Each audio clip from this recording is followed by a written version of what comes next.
Now at 11, the emotional vigil that brought Michael Brown's father from Ferguson to South Florida. Oh God, we lift this precious Brown family up to you tonight, Father God. I thank y'all for the love and support. And his reunion with the parents of Trayvon Martin. After a week of protests nationwide, a night of prayer for Michael Brown here in South Florida. CBS 4's Marianne Martinez was at the event tonight. She is live in Miami Gardens with more. Marianne?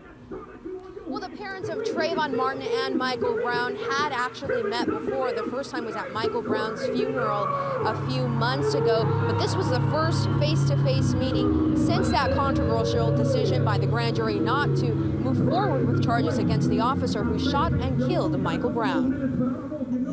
Oh God, we lift this precious Brown family up to you tonight, Father God. A prayer vigil for two families who know grief, Michael Brown's father and the parents of Trayvon Martin. God, continue to strengthen the Martin family, God. Carry them, God. At a gospel concert in Miami Gardens, the families of the teenagers met once again, speaking privately off stage. I just tried to encourage him and let him know that God has his hands on the situation and he's going to be okay. The meeting comes just days after a grand jury decision in Missouri not to bring charges against Ferguson police officer Darren Wilson. The officer shot and killed an unarmed Michael Brown, saying he feared for his life. The incident setting off a national debate about race and justice in America. It seems as if Mike Jr. was dug up from the grave and re-murdered again. His grave desecrated when we got hit with that blow. Brown's father, Michael Sr., spoke through his pastor as he was honoring an agreement not to give interviews, but he was able to say one thing. I thank y'all for the love and support.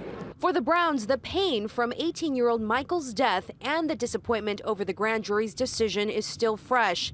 The Brown family is hanging its hopes on two ongoing investigations by the Justice Department into the August 9th shooting. One investigation looking into whether Wilson should face civil rights charges. Another investigation looking into the Ferguson Police Department's practices. We're not done fighting until we seek justice. Now, the Brown family says it's such a help for them to be able to use the Martin example about how to move on from this type of grief and this type of national controversy. The Trayvon Martin family has, of course, established the Trayvon Martin Foundation, and its mission is to help and advocate for families who are going through gun violence. In Miami Gardens, Marianne Martinez, CBS 4 News Tonight.